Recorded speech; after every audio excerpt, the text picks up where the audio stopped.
Hi, it's Alaska Granny. We don't know what the future holds, but we can be certain that hard times come to all of us. It's a great time to talk about basic food prepping, making sure that you have a nice supply of shelf-stable foods, pantry foods that you could open and eat, very few additions, and you could serve a meal to your family. There are all kinds of reasons why having a supply of food on hand just makes sense.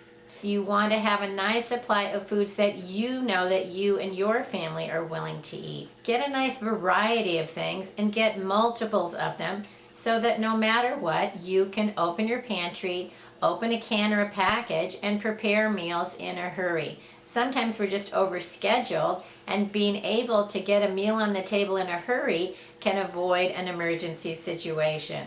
There's all kinds of just sensible reasons to have supply of food on hand. After you use food on your pantry, you want to push the foods in the back to the front of your shelf, just like they do in the grocery store, and then the new foods that you buy go behind them in the pantry shelf so that you're rotating the foods. The ones in the front are the ones you eat first, and they're the oldest foods, and then the new supply gets put in the back. Canned and packaged foods come with a date. It's a best by, sell by, or use by date. It's not an expiration date. It means that the food is guaranteed by the manufacturer to still be the best top quality, good to eat, tasty, and still full of the nutrition that's written on the label, and it will start to deteriorate after that date. Many foods can last long past the expiration date.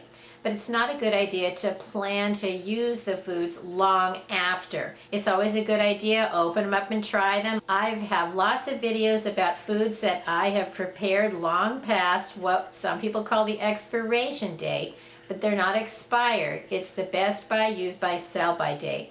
Many of those foods are still good to eat, a few of them not so much. So it's best to try to use up foods within the guidelines on the package. But if it goes past that date, don't be afraid to open it and give it a good inspection.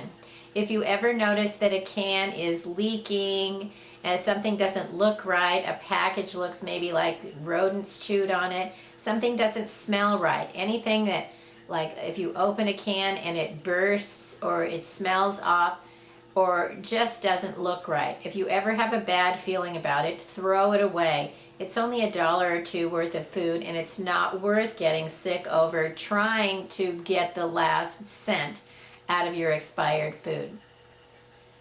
Then after you have a nice pantry supply of foods, stock up on some dried foods like rice, beans, and oatmeal. They're very long lasting, they're inexpensive.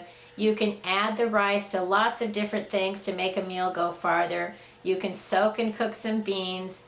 20 pounds of rice, 20 pounds of beans can feed you for almost a month if that's all you had. One way to stretch your food is to serve some rice, some beans every day, and then as supplement, make your meals full, tastier, and more nutritious. You can incorporate the rice and beans into nearly any meal to help your food go farther for much less money.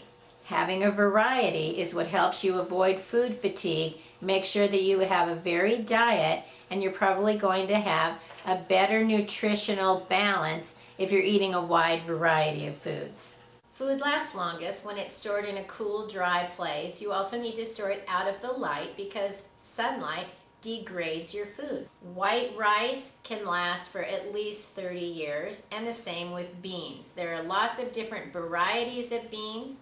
I prefer pinto beans, white beans, and black beans because they're one-step cooking. You can place them in a pot, add water, and cook them until they're done. In a long, drawn-out emergency, you may not have additional water for soaking and pouring out, and then more water for cooking. So I try to limit the amounts of resources that I need to provide the basic foods. Lentils and split peas are also great. They're full of protein, just like beans, but you don't need to soak them, and they don't take nearly as long to cook. It can take all day to cook pinto beans, black beans, white beans, and it can take an hour or two to cook your lentils or split peas. That's also a way to add variety to your best bulk food storage that'll last the longest.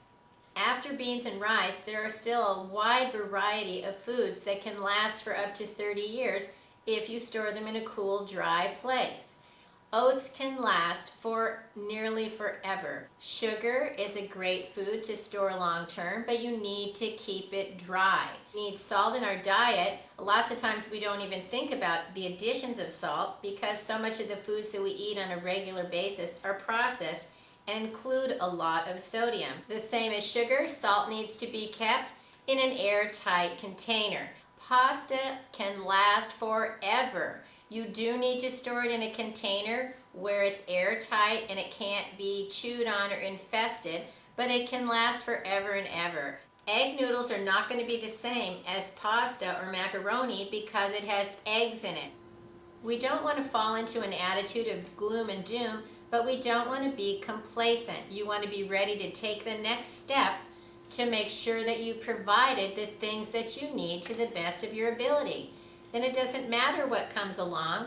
You have foods that are shelf stable, they'll last for years and years, and you'll have enough of the things you need to help you through whatever situation comes your way. If you like my video, I hope you share it with someone else you think would enjoy it, and please subscribe to the Alaska Granny channel.